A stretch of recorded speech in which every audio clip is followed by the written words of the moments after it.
আজকে ঢাকা বিমান দুর্ঘটনা, উত্তরার কি হালাত, কিসের বাহাদুরি করেন একটু ভাবেন তো এক মিনিট। বিমান কই, স্কুল কই? ওরা জীবনে কোনোদিন স্বপ্নে কল্পনা করছে এই দুর্ঘটনা? ছোট ছোট বাচ্চাগুলো কোচিং করতেছিল,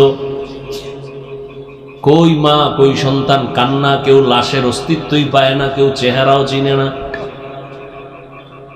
আমি উত্তরে জুমা পড়াই, আমার প্রিয় একজন বন্ধু, আমি একটু আগে খোঁজ নিলাম, মা আসছে মিডিয়ায়, মা আসছে বাচ্চা নিতে, মা মরে গেছে, বাচ্চা বেঁচে আছে। আয় আল্লাহ, ঢাকার শহরে বিমান দুর্ঘটনায় যারা দুনিয়া থেকে নিঃশেষ হয়ে গেল, আয় আল্লাহ তাদেরকে শাহাদাতের মর্যাদা দান করেন, জান্নাতের উঁচু মাকাম দান করেন। তার মা বাবা হাল পরিবারে যারা আছে সবাইকে সাবিরিনদের অন্তর্ভুক্ত করে দেন।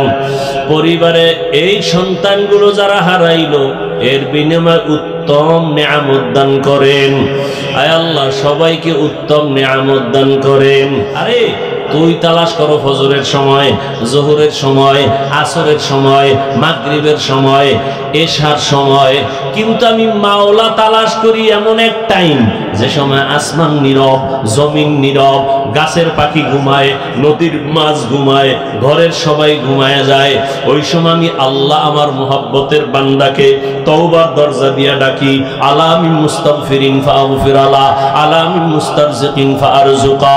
এ গুনাহগারেরা, 50 বছর লাগায় গুনাহ করেছো, বিশাল এক পাহাড় বানাইছো, গুনাহের পাহাড়, হাতের গুনাহ, জবানের গুনাহ, অন্তরের গুনাহ, কানের গুনাহ, চোখের গুনাহ। আল্লাহ বলে বান্দা তুই যদি ভোর রাত্রে ওযু বানাইয়া মুহাব্বতের নজরে একটা ডাক দাও, আল্লাহুম্মা গফিরলি যুনুবি, আমি 50 বছরের গুনাহ তোর এক ডাকে মাফ করে দিব। আমি কতটা মায়াল। সন্তান যখন চোখের পানি ছাড়িয়া মাকে বলে আম্মু আর অন্যায় করব না, মা তখন বলে তোরে মাফ করে দিলাম। সন্তানের কান্নায় যদি মা বাবার অন্তরে মায়া বাড়ে, আমার মাওলার কুদরতি অন্তরে কেন বান্দার প্রতি মায়া বাড়বে না? এক আল্লাহর বান্দা জীবন ভর শুধু গুনাহ গুনাহ করিয়া জীবনটা নষ্ট করে ফেলেছে। জীবনের শেষ ভাগে আইসা চিন্তায় পড়ে গেল, আরে এলাকার সবাই তোমার পেছনে খারাপ বলে, আমি মরিয়া গেলে তো গেলাম, কিন্তু আমার সন্তানের উপর অভিশাপ আসবে। এলাকার মানুষ আমার সন্তানরে ভালো জানবে না, আমার স্ত্রীকে ভালো জানবে না, না এই অভিশাপ নিয়ে কবরে যাব না। চিন্তা কইরা ঘুমের বিছানার থেকে ঘুম আসে না। হঠাৎ মন খারাপ হয়ে গেল, ফজরের আজান হয়ে গেল, মসজিদে গিয়া ইমাম সাহেবকে বলি, ইমাম সাহেব আমি বড় খারাপ মানুষ, আপনারা জানেন সবাই, এখন আমার ভালো হওয়ার চিন্তা, আমি জীবনে কত মানুষের কল্লা ফালায় দিলাম, মায়ের কোল খালি করলাম, এখন এই অভিশাপ নিয়ে কবরে যেতে চাই না। মানুষ আমার সন্তানরে খারাপ বলবে, আমার আত্মীয় স্বজনকে খারাপ বলবে আমার কারণে। এবার ইমাম সাহেব বলে আপনাকে পরামর্শ দিলাম, গভীর রাতে সব দরজা যখন বন্ধ, রহমতের দরজা খোলা, আপনি একটু আল্লাহর কাছে তওবার নিয়তে কান্না করবেন। আল্লাহর বান্দা পরামর্শ পাইয়া রাতের বেলা ঘরে চলে গেল, ঘুমায় না, ওযু বানাইয়া ঘরের অন্ধকার রুমের ভিতরে ভোর রাত্রে কান্না শুরু করেছে, ও আল্লাহ তুমি আমারে মাফ করে দাও, তোমার দেওয়া সূর্যের আলো আমি ভোগ করেছি কিন্তু তোমার শুকর আদায় করি নাই, তোমার দেওয়া বাতাস ভোগ করেছি তোমার শুকর আদায় করি নাই, তোমার দেওয়া নদীর মাছ খাইছি শুকর আদায় করি নাই, তোমার দেওয়া জমিনের ফসল খেয়েছি তোমার শুকর আদায় করি নাই। আজকে অনেক অনুতপ্ত হয়ে আসছি, আর গুনাহ করব না, হাতের গুনাহ করব না, জবানের গুনাহ করব না। আল্লাহর বান্দা এমন কান্না শুরু করেছে, গাইবি একটা আওয়াজ আসতেছে, গাইবি এক আওয়াজ, এই বান্দা কান্না করিস না, তোর নাম জাহান্নামীদের খাতায় লেখা, তুই কান্না করে লাভ নাই। আওয়াজটা কেমন যেন ঘরের সবাই শুনছে। বিবি এক সময় ডাক দিয়া কয়, ও স্বামী, তুমি আওয়াজ শুনো নাই? তোমার নাম জাহান্নামীদের খাতায়, কান্না করে লাভ কি? স্ত্রীর এই কথা শুনিয়া গুনাহগার বান্দা বলে, বিবি বলো, এই দরজা ছাড়া আর নতুন কোনো দরওয়াজা আছে নাকি যেখানে গিয়া কান্না করলে ক্ষমা পাবো? স্ত্রী বলে, না, আর কোনো দরওয়াজা নাই। আল্লাহর বান্দা বলে, বিবি, আমার এই দরজা ছাড়া যদি আর কোনো দরওয়াজা না থাকে, আমার কাজ হলো কান্না করা। জীবনে তো গুনাহ কম করি নাই, আড্ডা কম দেই নাই, এখন শুধু কান্নাই করে যাব। জাহান্নামের খাতায় নাম লেখা থাকলে থাক, কান্না বন্ধ করব না। এই বলিয়া যখন আবার কান্না শুরু করেছে, কিছুক্ষণ কান্নার পরে আবার একটা আওয়াজ আসছে, ও বান্দা, কান্না বন্ধ কর, তোর জীবনের সব গুনাহ মাফ করা হয়ে গেছে, তোর নামটা জান্নাতীদের খাতায় লেখা। আল্লাহর বান্দা কেমন যেন আরো কান্না বাড়ায় দিছে। বিবি ডাক দিয়া কয়, স্বামী, তোমার নাম তো জান্নাতি খাতায় উঠে গেছে, আর কান্না করে লাভ কি? এবার আল্লাহর বান্দা বলে, বিবি, আমি এতক্ষণ কান্না করছিলাম জাহান্নামের গরম আগুনের ভয়, আর এখন কান্না করতেছি, এতক্ষণ কান্নার পরে আমার বুঝ হয়ে গেছে, আরে আমার মাওলার কাছে কান্না বড় প্রিয় সম্পদ। এই জন্য আমি মাওলার মোহাব্বত আরো যেন বেড়ে যায়, এই মোহাব্বতে এখন কান্না করি। এতক্ষণ জাহান্নামের আযাবের ভয় কান্না করেছি, এখন আল্লাহর মোহাব্বতের জন্য কান্না করি। যত কানবো তত মোহাব্বত বাড়বে। বাচ্চা মা মা কয়ে যত কান্না করে, প্রথমে বাচ্চা আম্মু কয়ে ডাকে, মা সাড়া দেয় না শুনে, তারপরও ডাকের সাড়া দেয় না। কেন? বাচ্চা যত বারবার ডাকবে তত মায়ের অন্তরে মায়া বাড়বে। বাচ্চা যত কান্নার আওয়াজ বাড়াবে, মায়ের অন্তরে তত মায়া বাড়বে। মা চায় বাচ্চা বেশি বেশি কাঁদুক, আমারে ডাকুক। আমি যদি এক ডাকে সাড়া দেই তো পারি, কিন্তু বাচ্চা তো আর ডাকবে না। মা সন্তানের মা ডাকে বড় মজা পায়, এই জন্য বারবার ডাক শুনতে চায়। ওই বান্দা বান্দির থেকে 99 গুণ মায়া আমার আল্লাহর বেশি। আমার আল্লাহ চায়, বান্দা তুই বারবার আমাকে আল্লাহ বলিয়া ডাক দিবি। আমি এজন্য বারবার চাই তুই ডাক দে। মাঝে মাঝে তুই কাঁদো না, ডাকো না, আমি মুসিবত দেই। রে বান্দা, মুসিবতে পড়লে তো একটু আমাকে ডাকবি। আমার তো ছেলে নাই যে আমাকে আব্বা বলে ডাকবে, আমার তো মেয়ে নাই যে আমাকে বাবা বলে সম্বোধন করবে, আমার তো স্ত্রী নাই আমাকে স্বামী বলে সম্বোধন করবে। বরং আমি বড় আদর করে বানাইছি মানুষ। আমি মানুষ বানাইয়া মানুষের দিকে তাকায় থাকি, কখনো আমাকে আল্লাহ বলে ডাক দিবে। এরে বান্দা, তুই মাকে ডাকো, বাবাকে ডাকো, ভাইকে ডাকো, বোনকে ডাকো, সন্তানের গালে চুমা খাও। এরে বান্দা, ওই সন্তানের চেহারা সুন্দর তো বানাইছি আমি। স্ত্রীকে দিয়া কত মজা করো, ওই মজা তো দিলাম আমি। এত কিছু পাই আজকে তুই আমারে ভুলিয়ে গেছো। ওরে একবার যদি কলিজা দিয়ে আল্লাহ বলে ডাক দিয়া বলতি, দয়ার মালিক, জীবনে নাফরমানি করিয়া জীবন নষ্ট করেছি, আর গুনাহ করব না, আমি আল্লাহ তোর জীবনের সব গুনাহগুলো মাফ করে দিতাম। বান্দা, গুনাহ করছো, তওবা করো। ও যুবক বাবারা, ও পর্দার আড়ালের মা বোনেরা, আপনার মতো মা পর্দা করে, নামাজ পড়ে, স্বামীর মাল হেফাজত করে, সন্তানটাকে আদর্শওয়ালা বানানোর মেহনত করে। ডাক্তার বানাবেন, কোরআন পড়নেওয়ালা বানান। ইঞ্জিনিয়ার বানাবেন, কোরআন পড়ায়া দেন। সন্তান ডাক্তার হলো কোরআন পড়ে দোয়া করবে, ইঞ্জিনিয়ার হলো কোরআন পড়ে দোয়া করবে, প্রফেসর হলো কোরআন পড়ে পড়ে মা বাবার জন্য দোয়া করবে। আল্লাহর কাছে কান্না করে দোয়া করেন, আল্লাহ আদবওয়ালা বিনয়ী আদর্শবান সন্তানের মা বানাও, বাবা বানাও। মুরব্বীরাও তওবা করেন, যুবক বাবারাও তওবা করো। আর জীবনে নামাজ ছাড়বা না, দাড়ি কাটবা না, বেপরদায় চলবা না, মা বাবার সাথে বেয়াদবি করবা না। শিক্ষকের দোয়া নিয়া, উলামায়ে কেরামের পরামর্শ নিয়া, নবীর আদর্শ মেনে জীবন চালাইবা। আল্লাহ আমাদের সবাইকে খাঁটি তওবাওয়ালা জীবন দান করেন। সমস্ত জগতের জন্য নবী রহমত, নবী পুরাটাই রহমত। কেমন যেন জগৎ সমূহকে আল্লাহ রহমতের চাদর দিয়ে আবৃত করে দিলেন, কুদরতি আর প্র্যাকটিক্যাল রহমতের চাদর আমার রসুল।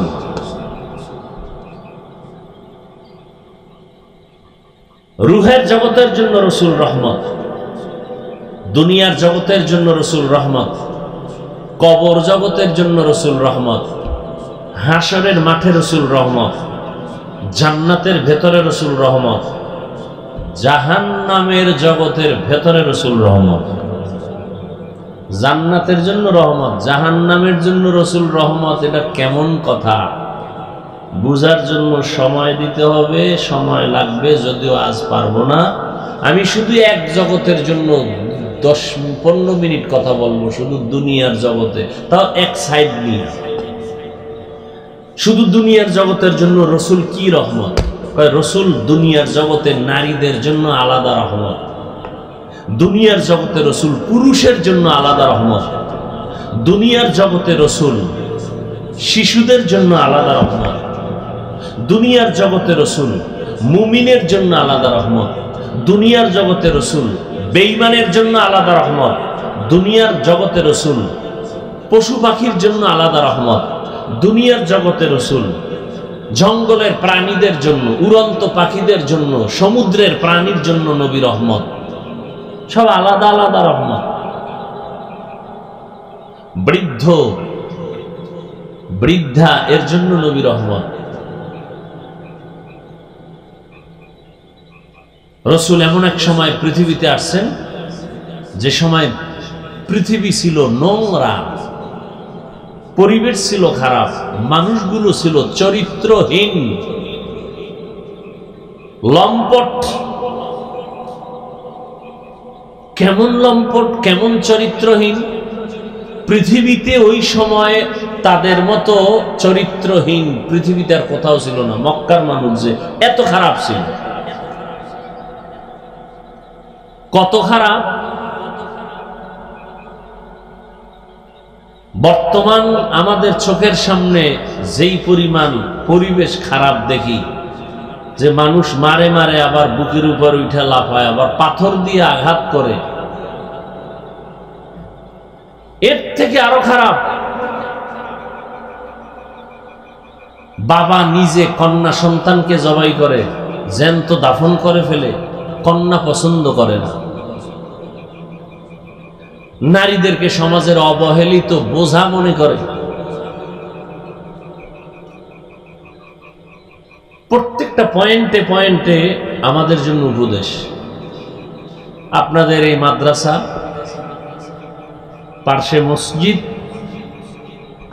আশেপাশের এলাকার মানুষ যদি কোনো মদের আড্ডা বসায়, অন্তত মসজিদ মাদ্রাসার পাশে আসবে না, একটু দূরে থাকবে। বলে খবরদার। যেমন অনেকে বিড়ি টানে, মসজিদের কাছে এসে আর বিড়িটা রাখে না, ফেলে দেয়।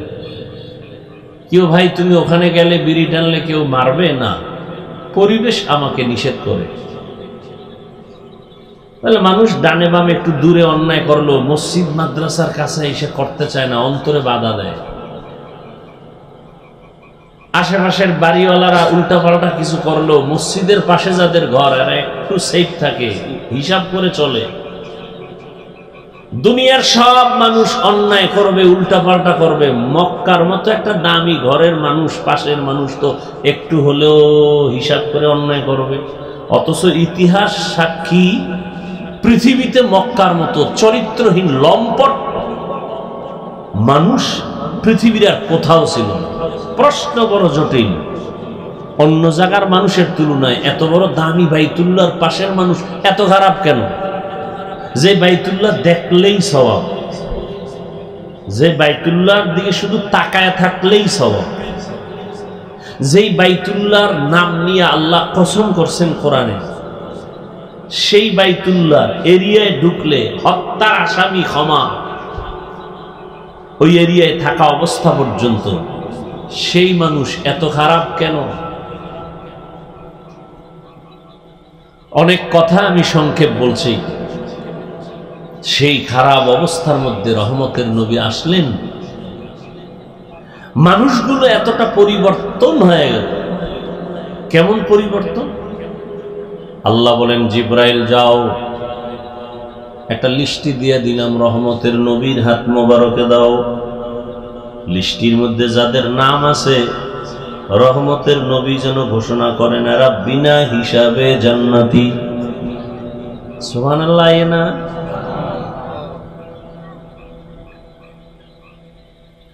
যেই মানুষগুলো এত খারাপ ছিল, আল্লাহ তাদেরকে দুনিয়াতে জিন্দা অবস্থায় জান্নাতের টিকিট পাঠিয়ে দিয়েছেন। কতজন? কথা বলেন না কেন ভাই? না আপনারা ওয়াজ মাহফিল শুনেন না? কি ওয়াজ শুনেন? বক্তা বইলে যে এবার আপনারা বিড়ি টানবেন, নাহলে বয়ে বয়ে গল্প করবেন, বক্তারে লাগাই দিয়ে।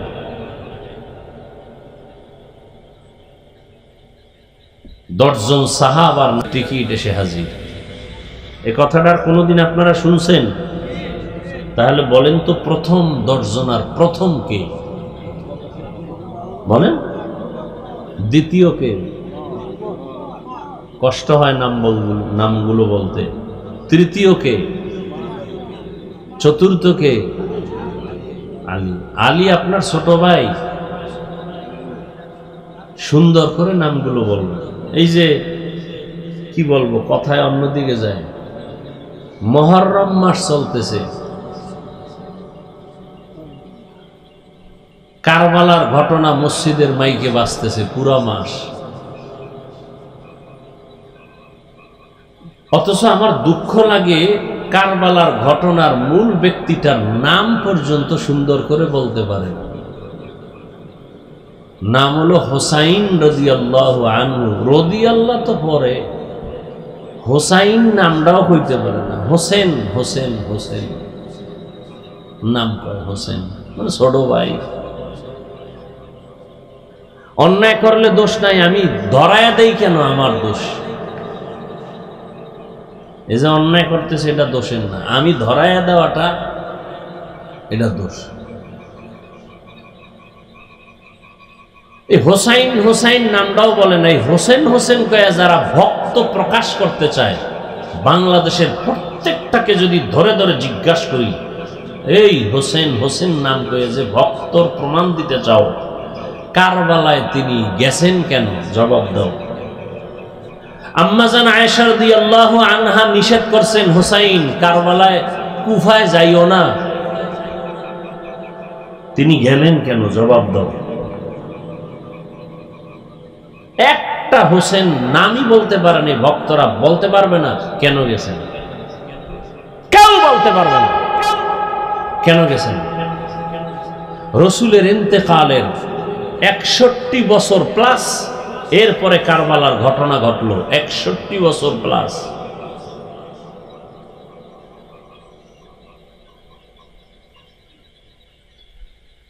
হোসাইন রাদিয়াল্লাহু তাআলা আনহুর বড় ভাইয়ের নাম কি বলেন? তিনিও তো শহীদ হয়েছেন। হাসান হুসাইনের বাবা হযরত আলী রাদিয়াল্লাহু আনহু। কে সে আলী? আলীর গুণগান বলি রাত পার হয়ে যায়। 7 বছর বয়স, কেউ বলছেন 11 বছর, কেউ বলছেন 8 বছরে রসুলের হাতে হাত লাগাই দিয়েছেন হযরত আলী, কালেমা পড়ে ফেলছেন। এতদিন ছিল চাচতো ভাই, এখন তিনি সাহাবী, কিছুদিন পরে হবেন রসুলের জামাতা। রসুল কি বলেন আলী সম্পর্কে? আনা দারুল হিকমা ওয়া আলীউন বাবুহা। আমি ইলম ও হিকমতের ঘর, আর আলী হলো এই হিকমত ও ইলমের দরজা। সে আলী তো শহীদ হয়েছেন। এর আগের খলিফা জান্নাতি সাহাবী ওসমান রাদিয়াল্লাহু আনহু শহীদ হয়েছেন। এর আগের খলিফা ওমর ফারুক রাদিয়াল্লাহু আনহু এই মুহররমের 1 তারিখ শহীদ হয়েছেন। প্রশ্ন যদি করা শুরু করি, একজনও জবাব দিতে পারবে না। হোসাইন নিষেধ করার পরে কুফায় গেলেন কেন? হোসাইন বললেন, আমি সেখানে যাব কারণ জমিন আল্লাহ, আসমান আল্লাহ, জমিনের মানুষ গোলামি করবে আল্লাহ। কুফার মানুষ ইয়াজিদের গোলাম হতে চলছে, মানুষ মানুষের গোলামি করতে পারে না। আমি সেখানে গিয়া ওই মানুষের গোলামির জিনজির শিকলকে ছিঁড়ে কুফার মানুষকে আল্লাহর গোলামে পরিণত করার জন্য যাব। গেলেন, যুদ্ধ চলছে, সন্তান একটা শহীদ, নামাজের টাইম হয়ে গেছে। হোসাইন রাদিয়াল্লাহু আনহু যুদ্ধ চলাকালীন নামাজ ছাড়েননি। এই হোসাইনের ভক্ত যারা, নামাজ কই তোমার? দাড়ি কই? টুপি কই? পাগড়ি কই? পৃথিবীতে হোসাইন রাদিয়াল্লাহু আনহুর ভক্ত, পৃথিবীতে শ্রেষ্ঠ ভক্ত আমরা টুপিওয়ালা দাড়িওয়ালারা। আর যারা হোসাইনের নাম ব্যবহার করে, নামাজ নাই, দাড়ি নাই, টুপি নাই, এরা শুধু মুখে বলে ভক্ত, অন্তরে এদের মোহাব্বত নাই। শুরুতেই কিন্তু আজকে ভালোবাসার কিছু কথা বলছি, অন্তরের ভালোবাসা। যুদ্ধ চলাকালীন নামাজ ছাড়েনি। রাসূল বলেন মুমিন আর বেঈমানের ব্যবধান নামাজ। বেঈমান নামাজ পড়ে না, মুমিন যারা নামাজ ছাড়ে না।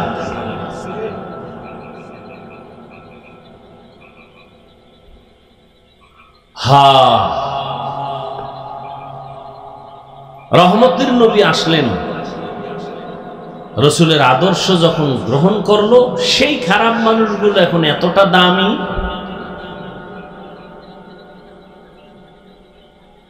যে আল্লাহ ডাইরেক্ট তাদের নামে জান্নাতের টিকিট পাঠিয়ে দিলেন।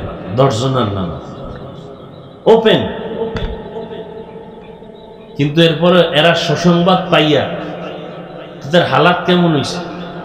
আপনারা যদি পিসাব কয় তুমি জান্নাতি, আপনি কইবেন তো বিড়ি আরো ডবল দে। পিসাব যেহেতু জান্নাতি গেছে, আর এত ইবাদতের দরকার নেই। ওদিকে সাহাবাদের উপরে যখন সংবাদ এসে গেল, কান্নায় ভেঙে পড়লেন।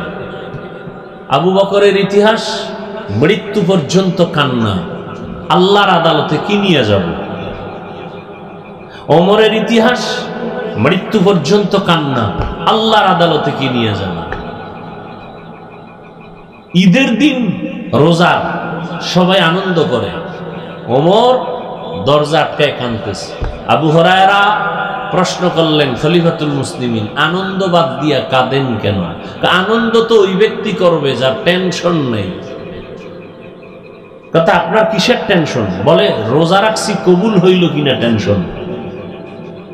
তারাবির নামাজ পড়ছি, কবুল হইল কিনা টেনশন। জান্নাতের টিকিট না রেডি, কিসের টেনশন? যে আল্লাহ টিকিট দিয়েছেন, সে আল্লাহ যদি রাগ করে টিকিট ক্যান্সেল করেন, উপায় কি?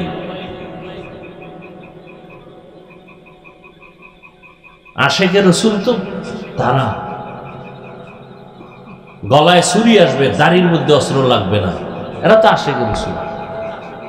ওমরকে জিজ্ঞাসা করেন নবীজি, ওমর আমাকে আপনি ভালোবাসেন? বলে হ্যাঁ। কি পরিমাণ? কি পরিমাণ ভালোবাসতে হবে? আপনার পরিবার? হ্যাঁ, এর থেকে বেশি। আপনার জীবন থেকে বেশি? না না না না না। নবীজি বললেন আপনি পূর্ণ মুমিন হতে পারেননি, জীবন থেকেও বেশি আমাকে ভালোবাসতে হবে। রসুল বলতে দেরি, ওমর বিদ্যুতের গতিতে বলে আল্লাহর জাতের কসম, আমি আমার জীবন থেকে বেশি আপনাকে মোহাব্বত করি। নবীজি বললেন আপনি এখন কামেল মুমিন হয়ে গেলেন। নবীজি বলেন আকাশে তাকায় দেখো, অগণিত তারকা, গণনা করা যায় না। আমার ওমরের আমল তারকার থেকেও বেশি, গণনা করা যায় না। সেই ওমর ঈদের দিন কান্না করে, তারাবি কবুল হইল কিনা টেনশন, কোরআন খতম করেছি কবুল হইল কিনা টেনশন। আর আপনি সারা জিন্দেগিতে কোরআন শরীফ ধরেনি না, আপনার টেনশনই নেই।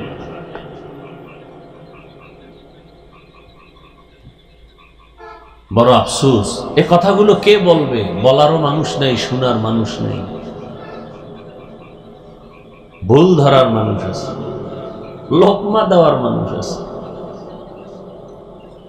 ওয়ামা আরসালনাকা ইল্লা রাহমাতাল লিল আলামিন, রহমতের নবী আসছেন, জমিন পবিত্র হয়ে গেল। মক্কার মানুষ এখন এমন দামি, আল্লাহ নিজে ওমরের কথার উপর একমত হইয়া কোরআনে আয়াত নাজিল করলেন। একটা উদাহরণ, নবীজি, আবু বকর, ওমর, ওসমান, আলী সবাই সহ বাইতুল্লাহ তাওয়াফ করতেছেন। যারা হজে গেছেন, না গেলেও শুনে রাখেন, না গেলেও দিলে তামান্না চিনি যাওয়া।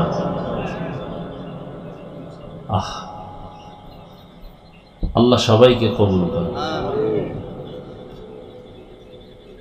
রহমতের নবী বাইতুল্লাহ তাওয়াফ করলেন। তাওয়াফ করার পরে 7টা চক্কর দিয়া 2 রাকাত নামাজ পড়তে হয়। তাওয়াফের নামাজ ওয়াজিব। নবী তাওয়াফ করলেন, কিন্তু নামাজ যে পড়বেন, কোথায় পড়বেন? রহমতের নবী বললেই তো হয়ে যায়, রবের সাথে তার ডাইরেক্ট কানেকশন, কিন্তু নবী আর পরও সাহাবাদের পরামর্শ সারা সিদ্ধান্ত নেন না।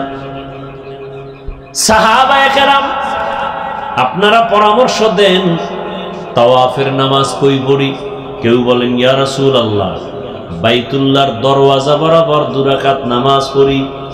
আর একজন সাহাবী বলেন জমজম কূপের নিচে 2 রাকাত নামাজ পড়ি। আর একজন বললেন হাতিমে কাবার কাছে পড়ি।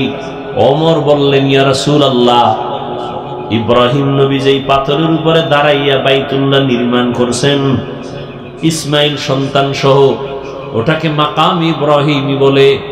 আমার মন বলে আপনি মাকাম ইব্রাহিমের বরাবর পেছনে 2 রাকাত নামাজ আদায় করেন। পরামর্শ শেষ। নবী এখন বললেই তো হয়, আমার সিদ্ধান্ত এটা। নবী বলেন না, চুপ করে বসে আছেন। আসমান থেকে ফয়সালা আসবে। হঠাৎ করে জিব্রাইল আসছেন। জিব্রাইল এসে সালাম দিয়া কয় ইয়া রাসূলুল্লাহ, আল্লাহ সালাম দিয়া সুসংবাদ দিছেন, ওমরে যেটা বলছেন আল্লাহ তা মেনে নিয়েছেন, আপনাকেও মানতে বলেছেন। সুবহানাল্লাহ বলবেন না? সেই ওমর ঈদের দিন কান্না করে, আল্লাহর কাছে কি নিয়ে যাব? একটু চিন্তা করেন তো, জান্নাতের টিকিট রেডি। তাদের যদি এই হালাত হয়, আপনার আমার নামাজ নাই, রোজা নাই, তেলাওয়াত নাই, জিকির নাই, সুন্নত নাই, দরুদ শরীফ নাই, কি নিয়ে যাবেন আল্লাহর কাছে? আফসোসও নাই। এ বয়ানের পরই রাস্তায় বিড়ি টানবে। ফজর পরে নাই আশেকে রসুল, জহুর পরে নাই আশেকে রসুল, মাগরিব পরে নাই, এশা পরে নাই আশেকে রসুল। ঘরে গিয়া জেনা করবে, জেনা। মোবাইল হাতে নিয়ে সারা রাত চোখের জেনা, জবানের জেনা, কানের জেনা, হাতের জেনা। মোবাইলে শুধু জেনা চলবে, সারা রাত ঘরে ঘরে রুমে রুমে জেনা। রাগ করতেছেন? আরে মেয়ে, আমরা এই কথাগুলো আপনাদের না শুনাইলে শোনাবে না তো কেউ। দেখেন না আজকে ঢাকা বিমান দুর্ঘটনা, উত্তরার কি হালাত। কিসের বাহাদুরি করেন? এই উপরের দিকে দেখেন, আবার আহেনে পরে নিয়ে একটু ভাবেন তো 1 মিনিট। বিমান কই, স্কুল কই? ওরা জীবনে কোনোদিন স্বপ্নে কল্পনা করছে এই দুর্ঘটনা? ছোট ছোট বাচ্চাগুলো কোচিং করতেছিল, কই মা কই সন্তান, কান্না। কেউ লাশের অস্তিত্বই পায় না, কেউ চেহারাও চিনে না। আমি উত্তরা জুমা পড়াই। আমার প্রিয় একজন বন্ধু, আমি একটু আগে খোঁজ নিলাম, মা আসছে মিডিয়ায়, মা আসছে বাচ্চা নিতে, মা মরে গেছে, বাচ্চা বেঁচে আছে। কিসের বাহাদুরি করেন? বাসা পর্যন্ত যাওয়ার গ্যারান্টি নেই। আগামীকাল সকালবেলা ঘুম থেকে উঠবেন, গ্যারান্টি আছে? কিসের বাহাদুরি করেন? এক তো কবরে গিয়া জুতার বাড়ি, ভালো কিছু নিয়ে যাইতে পারলেন না। মানুষ যে আপনার জন্য একটু প্রশংসা করবে, এরকম একটা ভালো ছেলেও তো রেখে যাইতে পারলেন না। এমন একটা ছেলে রেখে যাইতেছেন, নিজেও অন্যায় করে, আরো এলাকার আরো 10টাকে অন্যায়কারী বানায়। চরিত্র এত খারাপ। মুরব্বীর চোখে চোখ দিয়ে কথা বলে, আলেমের সামনে বেয়াদবিমূলক কথা বলে। একটা ভালো ভদ্র ছেলে তো রেখে যেতে পারলেন না। আল্লাহর কাছে কি নিয়ে যাবেন, আর এই মানুষের কাছে কি রেখে গেলেন? না ওই পারে শান্তি না এই পারে শান্তি।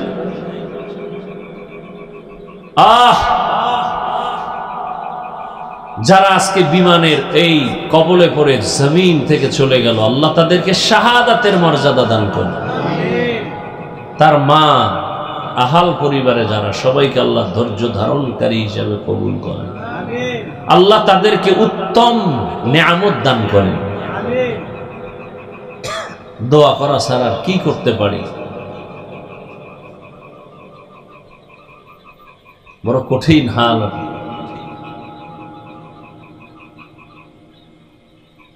রহমতের নবী আসছেন। নবী দুনিয়ার জগতের জন্য রহমত। এমন 63 বছরের হায়াতের মাত্র 23 বছরের প্রেসক্রিপশন। কারণ রসুল 40 বছর পর্যন্ত কোনোদিন কালেমার কথা বলেন নাই, রোজার কথা বলেন নাই, তেলাওয়াতের কথা বলেন নাই, জিকিরের কথা বলেন নাই, দান সৎকার কথা বলেন নাই। নবী 40 বছরে কোনো আওয়াজ নেই। সবার সাথে ভালোবাসা তৈরি করে। নবীরে দেয় গালি, নবী দেয় হাসি। নবীর বড় বড় দুশ্মনরা নবীর ব্যবহারে মুগ্ধ। 40-এর পরে আল্লাহর বিধান চলে আসলো, দাওয়াত শুরু হয়ে গেল। এমন এক প্রেসক্রিপশন আল্লাহ তৈরি করে দিলেন, এমন এক প্রেসক্রিপশন কিয়ামত পর্যন্ত যারা এই প্রেসক্রিপশন ফলো করে চলবে। নবী চ্যালেঞ্জ দিয়ে গেছেন, আমি চলে গেলাম, 2 জিনিস রেখে গেলাম, চ্যালেঞ্জ দিয়ে গেলাম, যদি ধরিয়া রাখো ঈমানও যাবে না, সম্মানও যাবে না। 2 জিনিস রেখে গেলাম, আল্লাহর কোরআন আর আমি রসুলের আদর্শ সুন্নত।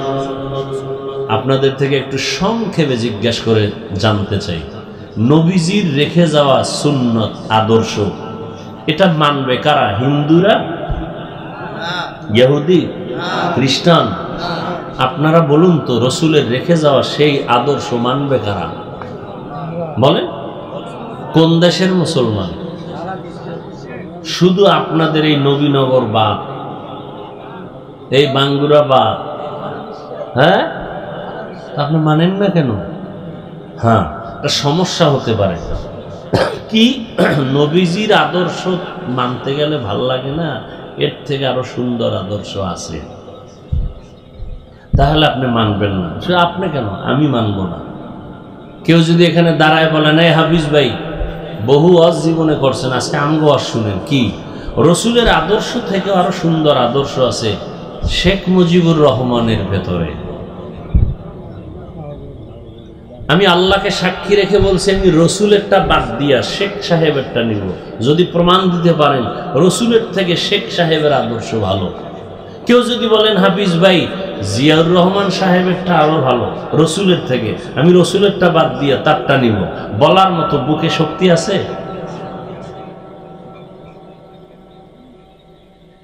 বরং আমি কি বলি, এ দুনিয়াতে রসুলের আদর্শ বাদ দিয়া নতুন আদর্শ বাজারজাত করছে আর বুঝাইছে মুহাম্মদেরটা থেকে আমগোটা ভালো। বলো কে তুমি? আমি আব্রাহাম লিঙ্কন। আর একজন দাঁড়ায় বলে আমি পেলেটো, আর একজন বলে আমি মাও সেতুন, আর একজন বলে আমি কালমার্স, আর একজন বলে আমি লেনিন। আমার আদর্শ গ্রহণ করো। সবাই কিছু না কিছু গ্রহণ করতে গিয়ে দেখে আরো গজব টাইনে আসছে। গণতন্ত্র গণতন্ত্র করতে করতে এখন গণতন্ত্রই ফাঁসির মঞ্চে ঝুলতেছে, গণতন্ত্র শুদ্ধা। এক কথায় আমি জবাব দিই, সারা বাংলাদেশের মধ্যে এক কথায় জবাব, দুনিয়ার সবার আদর্শ নাপাক, একমাত্র মদিনাওয়ালা রসুলের আদর্শই হলো পাক। এক কথায় জবাব, দুনিয়ার সব নাপাক। কেন? যাদের আদর্শর স্লোগান দাও ওরা নিজেরাই নাপাক। এই মিয়া, এই যে কেমনে বুঝে, এই যে বোতলটা আছে না, পানির বোতল, এটা আমি যদি একটা পাইপের মধ্যে দেই, পাইপের গোড়ায় যদি একটা জগ বা পাত্র রাখি, এখন ওই পাইপের মধ্যে যদি ময়লা থাকে, আমার এই স্বচ্ছ পানিটা ওখানে গিয়ে যাইয়া পাত্রের মধ্যে ভালো পড়বে না ময়লা? ময়লা কি আমার বোতলের ভিতরে না মাঝখানের পাইপের মধ্যে? বড় কঠিন। আব্রাহাম লিঙ্কনের আদর্শ নাপাক কেন? তার দেমাগ নাপাক। মাও সেতুনের আদর্শ না পাক কেন? ওর দেমাগ না পাক। দেমাগ না পাক কেন? খায় না পাক।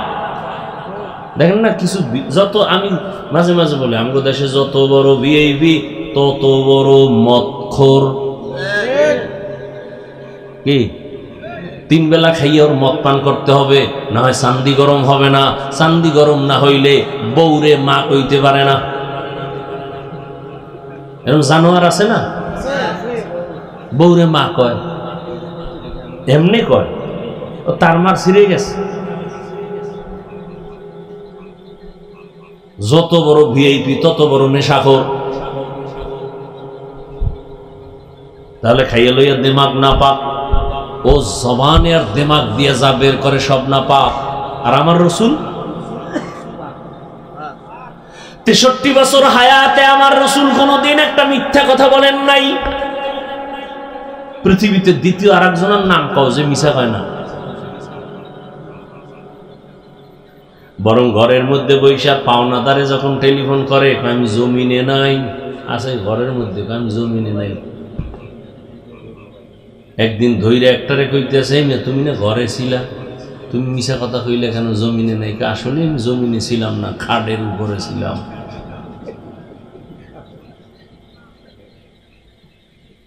রহমতের নবী জীবনে একটা মিথ্যা কথা বলেন নাই, কোনদিন ভুলেও কাউকে একটা গালি দেন নাই। হাজারো গালি শুনছেন, গালির জবাবও দেন নাই। রহমতের নবী কতটা দিলওয়ালা, কোনদিন দুটো চোখ গরম করে কারো দিকে তাকান নাই। কেন? নবী যদি গরম চোখে কারো দিকে তাকায়, জায়গায় পুড়িয়া ছাই হয়ে যায়। রাসূলের সে চোখের পাওয়ারের অ্যাকশন, রাসূলের ব্যবহারে কেউ বলতে পারবে না আমি কষ্ট পেয়েছি। কেমন মায়ার নবী যে রাসূলের শরীর মোবারকের ঘাম থেকে মিশকের ঘ্রাণ। কেমন রহমতের নবী আমার, যেখানে কদম দেন ওই জায়গা থেকে দীর্ঘ বছর শুধু ঘ্রাণ আর ঘ্রাণ।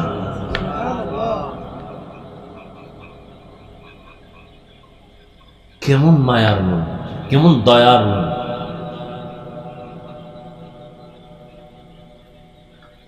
নবীজি বলছেন, আমি চ্যালেঞ্জ দিয়ে গেলাম, দুইটা জিনিস যদি ধৈর্য রাখতে পারো, ঈমানও যাবে না, সম্মানও যাবে না।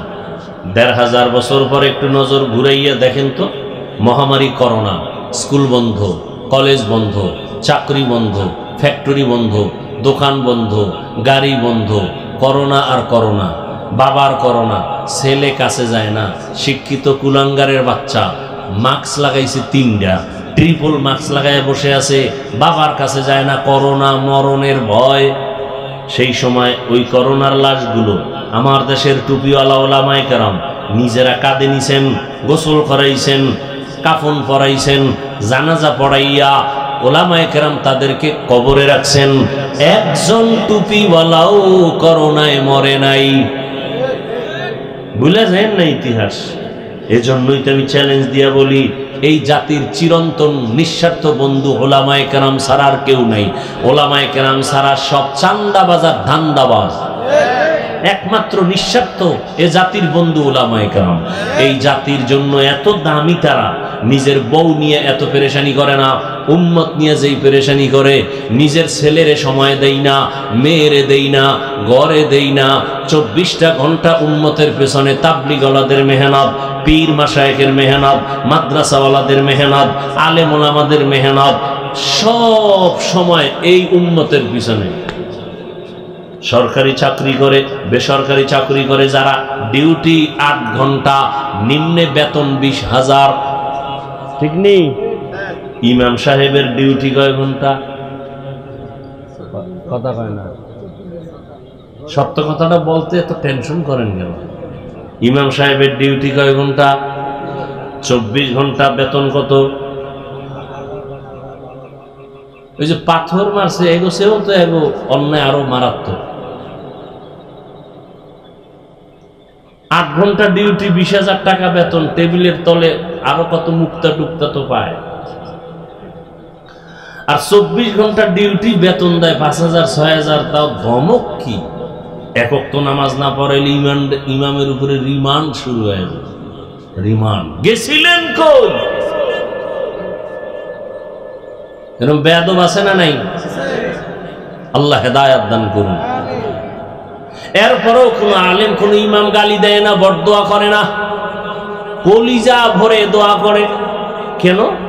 ওই রহমতের নবীর আদর্শের দিলটা বড়, এই জন্য যত গালি দেয় জবাব দেয় না, বরং দোয়া করে, হে আল্লাহ এলাকায় শান্তি দাও, কবর আলাদের জান্নাত দাও, ব্যবসা চাকরি যারা করে বরকত দাও, অসুস্থ রোগীদের সুস্থ বানাও, দোয়াই করে। এরপরও ঘুরে ফিরে আলেমের উপরে দোষ, আলেম ভালো না, ভালো না বলতে বলতে বলতে বলতে বলতে বলতে শেষ পর্যন্ত নিজের অস্তিত্ব শেষ। এরপরও ঘাড় সোজা হয় না। রহমতের নবীর আদর্শ, নবী বলেন ধরে রাখো, ঈমান যাবে না, সম্মানও যাবে না। চেয়ারম্যানের চেয়ারের মেয়াদ শেষ, এমপি সাহেবের মেয়াদ শেষ, রসুলের আদর্শওয়ালাদের চেয়ারের কোনো মেয়াদই নেই। আছে কি আমাকে চেয়ারের কোনো মেয়াদ আছে? সম্মান আর সম্মান, টাকা দিয়ে সম্মান কিনা যায় না।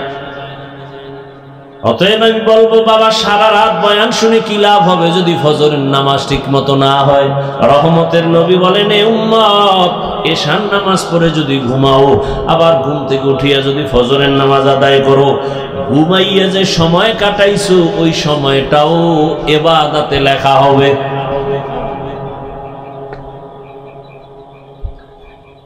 এই যে আমি এতক্ষণ আপনাদের একটু কথা শুনেছি, কষ্ট হয়, এর পরেও একবারও কিন্তু বলি না আমি যে পাঁচকল্লিওয়ালা মৌলবী, আপনারাও আমার মতো পাঁচকল্লি লাগাবেন, না হয় আপনার জাহান্নাম। বলছি আমি কওমি মাদ্রাসার সন্তান, আপনারাও কওমি মাদ্রাসায় যাবেন।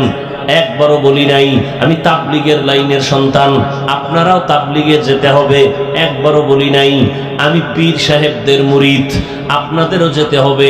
একবারও বলি নাই, বরং আমি আপনাদের শুরু থেকে বলতেছি, এখন আবার বলতেছি, রহমতের নবীর আদর্শের মালা গলায় লাগান। আমি হুজুর হইতে আপনাকে বলি নাই, বলবো না। আমি আপনাকে বড় পাগড়িওয়ালা বানাইবার জন্য আসি নাই, আমি আপনার কলবটাকে পরিচ্ছন্ন রাখার জন্য, আমার রসুলের আদর্শের মালা গলায় লাগাবার জন্য বারবার অনুরোধ করতেছি, এখনো করি। বলবেন হাফিজ ভাই কেমনে সম্ভব? আপনার মতো যুবক জীবনে মাদ্রাসায় পড়ে নাই, স্কুলে কলেজে পড়িয়াও 5 ওয়াক্ত নামাজ পড়ে, সত্যটা বলেন না, আছে না নাই? আপনার কপালে অভিশাপ লাগছে কার? আপনি পারেন না কেন? সোজা ওয়াজ, কোনো পেশ নাই। আপনার মতো যুবক যদি জেনারেল লাইনে থাকিয়া রাস্তায় গাড়ি চালায়, নামাজ পড়ে, জবাব দেন আপনার কপাল খারাপ কেন? আপনি পারেন না কেন? আপনার মতো যুবক নদীর মধ্যে মাছ ধরে নামাজ পড়ে, আপনি পারেন না কেন? আপনার মতো যুবক র্যাব আর্মি পুলিশ বিডিআর এর চাকরি করে, 5 ওয়াক্ত নামাজ আদায় করে, বলেন আপনি পারেন না কেন? আপনার কপালে তো খারাপ কেন? আপনার উপরে কারো না কারো বড় বরদোয়া লাগছে, না হয় আপনি এত খারাপ হইতে পারেন না। আপনার মতো কত সন্তান জেনারেল লাইনে রাস্তায় চলে, শ্রমিকের কাজ করে, জমিনে কৃষি কাজ করে, গামছা বিছাইয়া নামাজ আদায় করে, বলেন আপনি পারেন না কেন? আপনার কপাল কেন এত খারাপ? সহজ কথা, হুজুর টুজুর আর দরকার নেই। আমার এই কথাগুলোর জবাব দেন।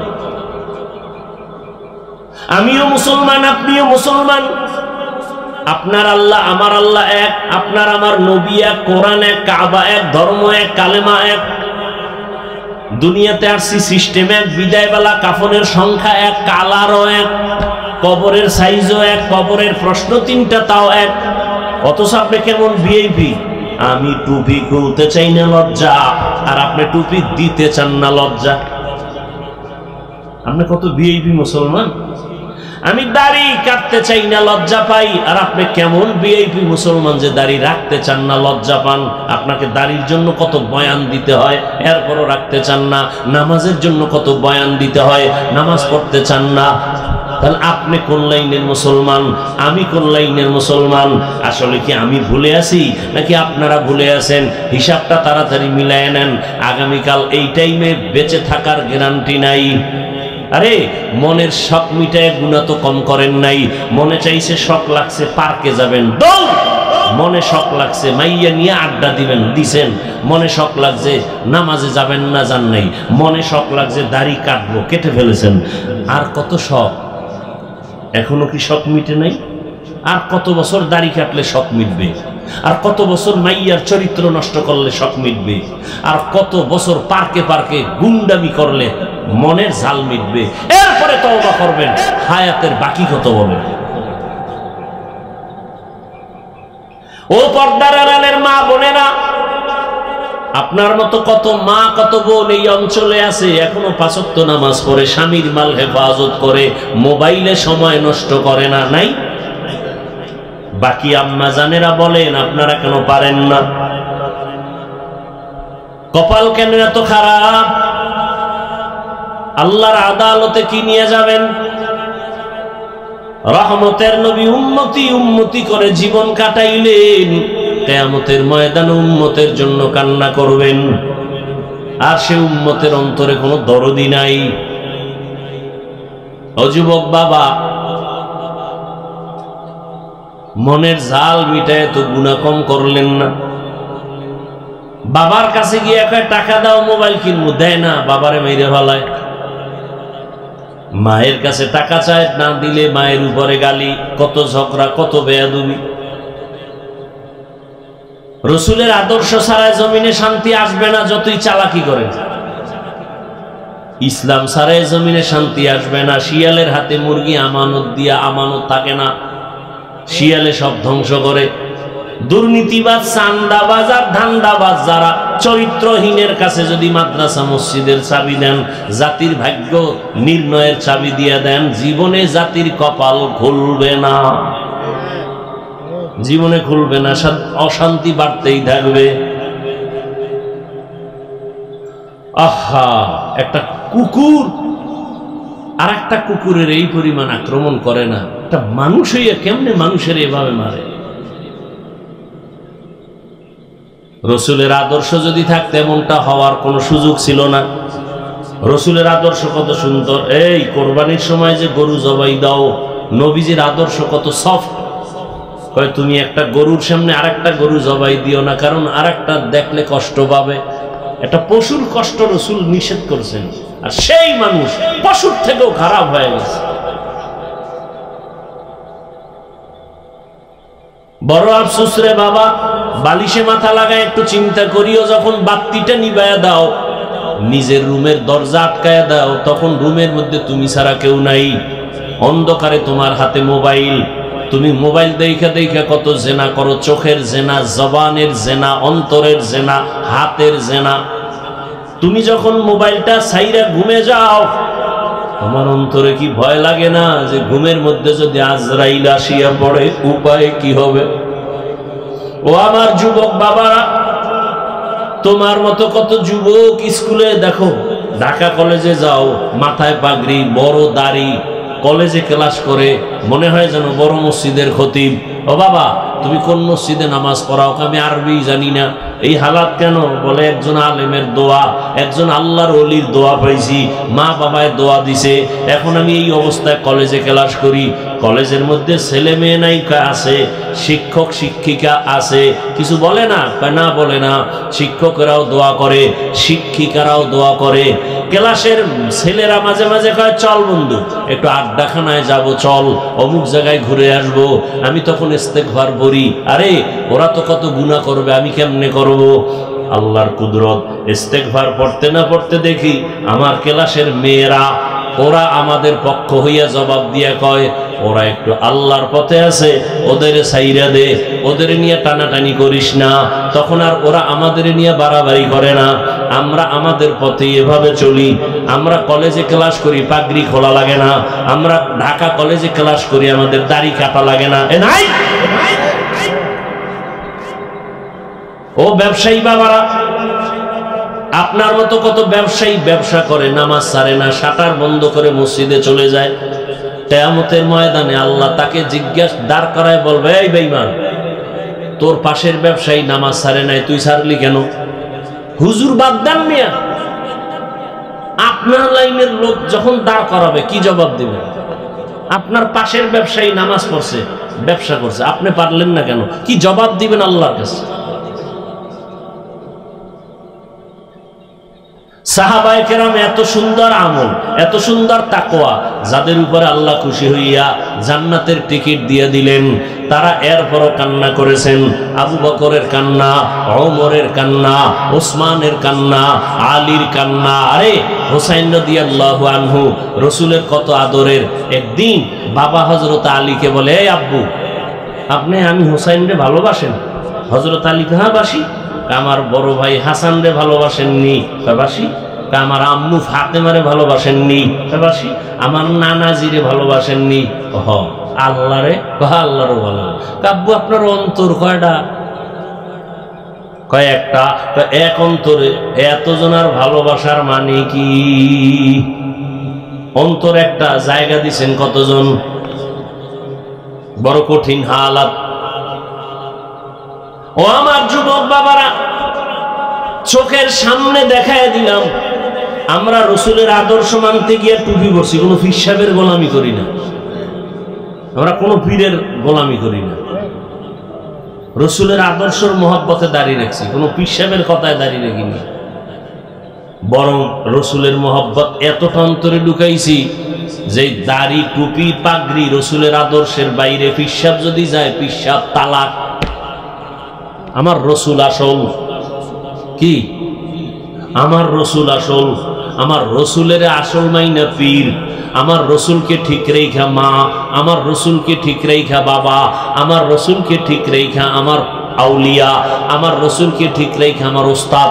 আমার রসুলের যে ঠিক রাখবে না, সে আমার আপন হতে পারে না। সোজা কথা।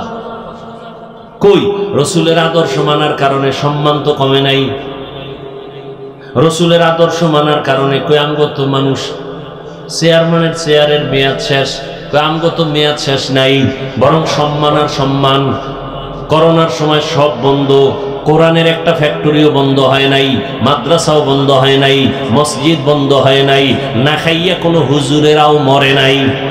বরং কই কোটিপতিরা, ব্যাংকে টাকার অভাব নাই, কপাল খারাপ, নিজেও খাইতে পারলা না, বউও খাইতে পারে না, মাইয়া ফোলারাও খাইতে পারে না, এর সে রিক্সা চালাইয়া মর।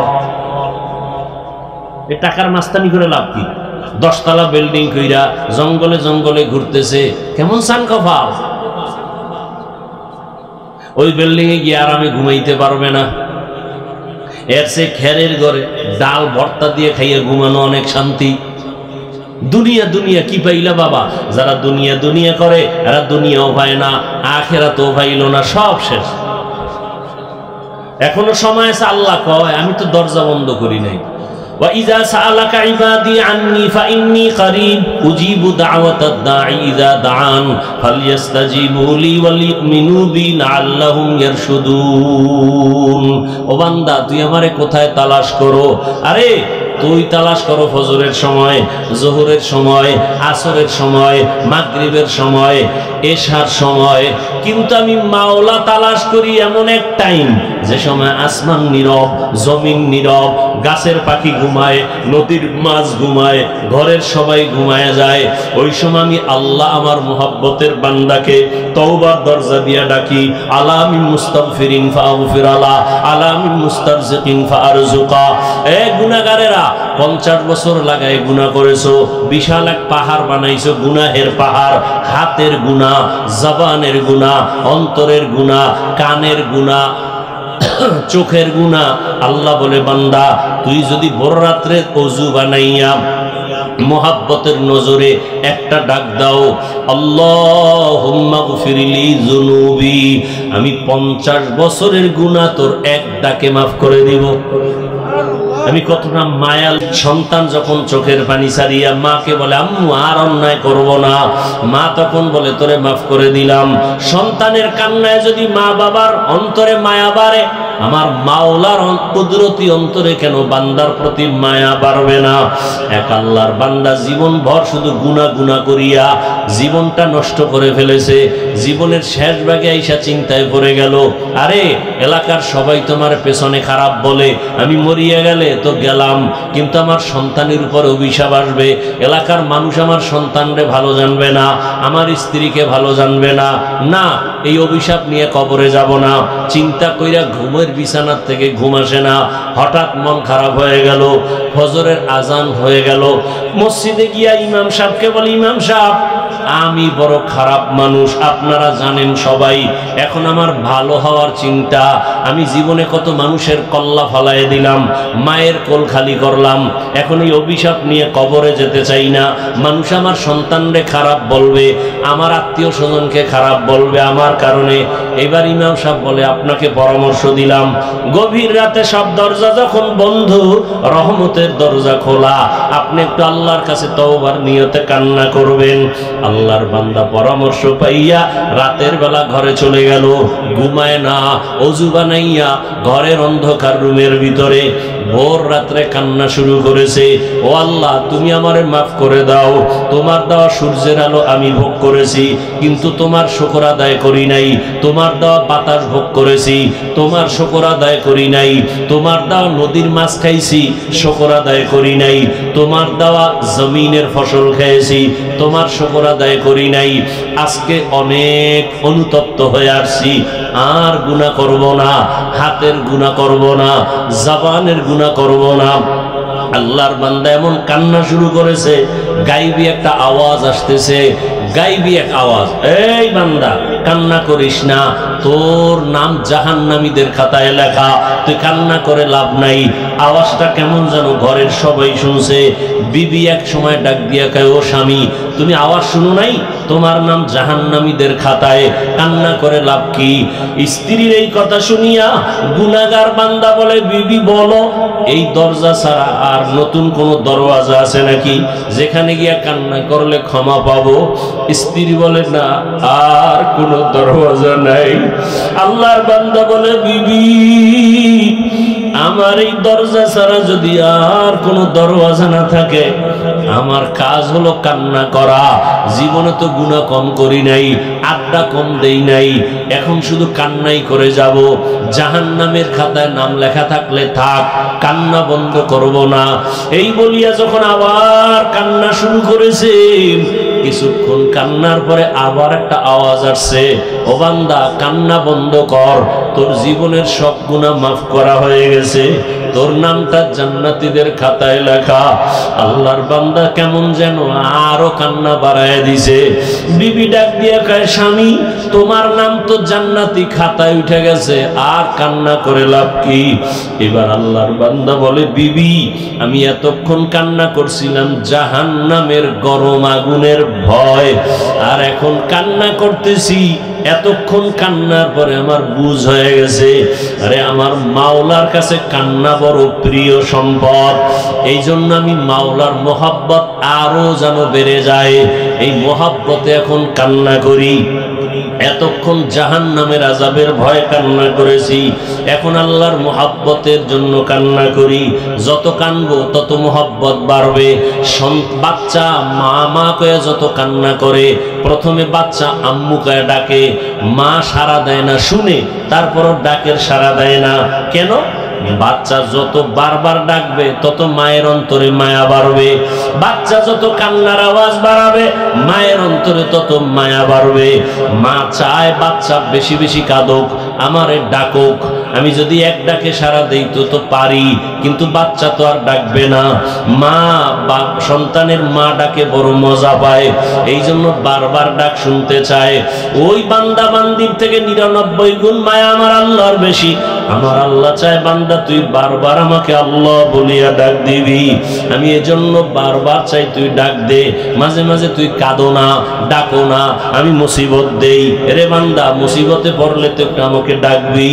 আমার তো ছেলে নাই যে আমাকে আব্বা বলে ডাকবে, আমার তো মেয়ে নাই যে আমাকে বাবা বলে সম্বোধন করবে, আমার তো স্ত্রী নাই আমাকে স্বামী বলে সম্বোধন করবে, বরং আমি বড় আদর করে বানাইছি মানুষ। আমি মানুষ বানাইয়া মানুষের দিকে তাকায় থাকি, কখনো আমাকে আল্লাহ বলে ডাক দিবে? এরে বান্দা, তুই মাকে ডাকো, বাবাকে ডাকো, ভাইকে ডাকো, বোনকে ডাকো, সন্তানের গালে চুমা খাও। এরে বান্দা, সন্তানের চেহারা সুন্দর তো বানাইছি আমি, স্ত্রীকে দিয়া কত মজা করো, ওই মজা তো দিলাম আমি। এত কিছু পাই আজকে তুই আমারে ভুলিয়ে গেছো। ওরে একবার যদি কলিজা দিয়ে আল্লাহ বলে ডাক দিয়া বলতি, দয়ার মালিক, জীবনে নাফরমানি করিয়া জীবন নষ্ট করেছি, আর গুনাহ করব না, আমি আল্লাহ তোর জীবনের সব গুনাহগুলো মাফ করে দিতাম। বান্দা, গুনাহ করছো, তওবা করো। ও যুবক বাবারা, ও পর্দার আড়ালের মা বোনেরা, আপনার মতো মা পর্দা করে, নামাজ পড়ে, স্বামীর মাল হেফাজত করে, সন্তানটাকে আদর্শওয়ালা বানানোর মেহনত করে। ডাক্তার বানাবেন, কোরআন পড়নেওয়ালা বানান। ইঞ্জিনিয়ার বানাবেন, কোরআন পড়ায়া দেন। সন্তান ডাক্তার হলো কোরআন পড়ে দোয়া করবে, ইঞ্জিনিয়ার হলো কোরআন পড়ে দোয়া করবে, প্রফেসর হলো কোরআন পড়ে পড়ে মা বাবার জন্য দোয়া করবে। আল্লাহর কাছে কান্না করে দোয়া করেন, আল্লাহ আদবওয়ালা বিনয়ী আদর্শমান সন্তানের মা বানাও, বাবা বানাও। মুরব্বীরাও তওবা করেন, যুবক বাবারাও তওবা করো। আর জীবনে নামাজ ছাড়বা না, দাড়ি কাটবা না, বেপরদায় চলবা না, মা বাবার সাথে বেয়াদবি করবা না, শিক্ষকের দোয়া নিয়া, উলামায়ে কেরামের পরামর্শ নিয়া, নবীর আদর্শ মেনে জীবন চালাইবা। আল্লাহ আমাদের সবাইকে খাঁটি তওবাওয়ালা জীবন দান করেন, তওবার উপরে মজবুত হইয়া চলার মতো তৌফিক দান করেন, আমিন। আলহামদুলিল্লাহি রাব্বিল আলামিন, ওয়াসসালাতু ওয়াসসালামু আলা সাইয়্যিদিল আমবিয়া ওয়াল মুরসালিন ওয়া আলা আলিহি ওয়া আসহাবিহি আজমাইন। ইয়া আরহামার রাহিমিন, ইয়া আরহামার রাহিমিন, ইয়া আরহামার রাহিমিন। রব্বিরহামহুমা কামা রব্বায়ানি সগীরা। اللهم إنك عفو كريم تحب العفو فاعف عنا. اللهم إنا نسألك رضاك والجنة ونعوذ بك من سخطك والنار. ও দয়ার মালিক, আমরা গুনার বোঝা নিয়ে আপনার দরওয়াজায় হাজির, তওবার নিয়ত করেছি, আর গুনাহ করব না, নামাজ ছাড়ব না, দাড়ি কাটবো না, বেপরদায় চলবো না, মা বাবার সাথে বেয়াদবি করব না, উলামায়ে কেরামের পরামর্শ নিয়া নবীজির আদর্শ মেনে চলবো। আমাদের তওবা কবুল করে নেন, গুনাহমুক্ত জীবন দান করেন। আয় আল্লাহ, মাহফিল কবুল করে নেন, মাদ্রাসা কবুল করে নেন, মসজিদ কবুল করে নেন, এলাকাবাসীকে কবুল করে নেন, দান সদকা যারা করেছে কবুল করে নেন, ঘরে ঘরে শান্তি দান করেন, সারা দুনিয়াবাসীকে মাফ করে দেন, মুসলমানকে হেফাজত করেন। আয় আল্লাহ, জালেমের জুলুম থেকে হেফাজত করেন, বাংলাদেশ শান্তির দেশ বানায় দেন, জুলুম থেকে হেফাজত করেন, বাতিলের মোকাবেলায় বিজয় দান করেন, বাতিলকে বাতিলের দ্বারা দমন করে দেন। আয় আল্লাহ, মা বোনদেরে আবেদা পর্দাওয়ালা বানায় দেন, সন্তানগুলো নেককার বানায় দেন, ঘরে ঘরে সুন্নতের বাতি জ্বালায় দেন, নবীজির রওজা মুবারকে গিয়া সালাম দেওয়ার তৌফিক দান করেন, বাইতুল্লাহর গিলাফ ধরে লাব্বাইক বলার তৌফিক দান করেন। আয় আল্লাহ, প্রত্যেকের সন্তানকে দিনদার বানায় দেন, লেখাপড়া যারা করে পরীক্ষার্থী কামিয়াবি দান করেন। আয় আল্লাহ, যারা মেহেরবানি করে প্রত্যেকটা সন্তানকে মা বাবার বাধ্যগত বানায় দেন, ছাত্রগুলোকে শিক্ষকের বাধ্যগত বানায় দেন। আয় আল্লাহ, সবার কামাই রুজি ব্যবসায় হালাল ভাবে বরকত বাড়ায় দেন, হারাম থেকে হেফাজত করেন, অভাবীদের অভাব দূর করে দেন। আয় আল্লাহ, সারা দুনিয়াবাসীকে মাফ করে দেন, নবীজির সুন্নাতওয়ালা জিন্দেগি দান করেন। আমার কলিজার যুবকদের কবুল করে নেন, মোবাইলের গুনাহ থেকে হেফাজত করেন। আয় আল্লাহ, 5 ওয়াক্ত নামাজি বানায় দেন, নামাজ কাজা হওয়া থেকে হেফাজত করেন, চলার পথে ইজ্জতের সাথে হেফাজত করেন। আয় আল্লাহ সাদায়ে কেরাম তালিবুল ইলমদের হেফাজত করেন, আমাদের জান মাল আহাল পরিবার হেফাজত করেন, আওয়াজে কথায় রুহানিয়াতে স্পষ্টতা বাড়ায়া দেন, রব বাড়ায়া দেন, ইলম হিলম হিকমত আমলে বরকত বাড়ায়া দেন, উলামা তোলাবা উম্মতের অন্তরে ইজ্জত মুহাব্বত রব বাড়ায়া দেন। আয় আল্লাহ সবার সাথে মুহাব্বত বাড়ায়া দেন। আয় আল্লাহ তাআলা বেশি বেশি নেক আমলের তৌফিক দান করেন। আয় আল্লাহ আমরা যারা হাত তুলেছি জানি না কারা ইয়তীম, বাবা নাই মা হারা অসহায়, মেহেরবানি করে সবার কবর জান্নাত বানায়া দেন। যারা বেঁচে আছেন হায়াত বাড়ায়া দেন, অসুস্থ যারা সুস্থ করে দেন আল্লাহ। আয় আল্লাহ ঢাকার শহরে বিমান দুর্ঘটনায় যারা দুনিয়া থেকে নিঃশেষ হয়ে গেল, আয় আল্লাহ তাদেরকে শাহাদাতের মর্যাদা দান করেন, জান্নাতের উঁচু মাকাম দান করেন। তার মা বাবা হাল পরিবারে যারা আছে সবাইকে সাবিরিনদের অন্তর্ভুক্ত করে দেন।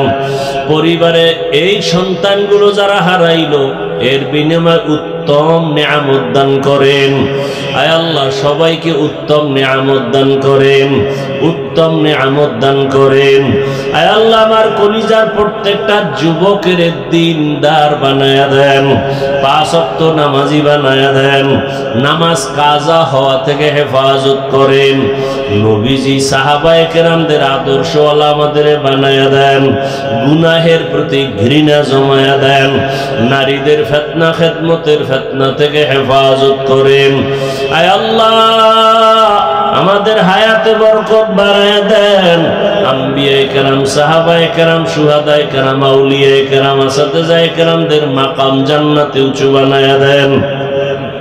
আয় আল্লাহ চলার পথে ইজ্জতের সাথে হেফাজত করেন। আয় আল্লাহ দিলের নেক আশা পুরায়া দেন, অভাব দূর করে দেন আল্লাহ, পরমুখাপেক্ষীর থেকে হেফাজত করেন। ঋণের বোঝা মাথায় কুদরতের দ্বারা ঋণ আদায়ের ব্যবস্থা করে দেন। আয় আল্লাহ যারা ঋণ দাতা তাদের অন্তরে মায়া মুহাব্বত বাড়াইয়া দেন। নবীজির মুহাব্বতে আমাদের দোয়া মুনাজাত কবুল করে নেন। হাসবুনাল্লাহু ওয়া নি'মাল ওয়াকিল, নি'মাল মাওলা ওয়া নি'মান নাসির। ওয়া সাল্লাল্লাহু তাআলা আলা খাইরি খালকিহি মুহাম্মাদ ওয়া আলিহি ওয়া আসহাবিহি আজমাইন বিরহমাতিহি।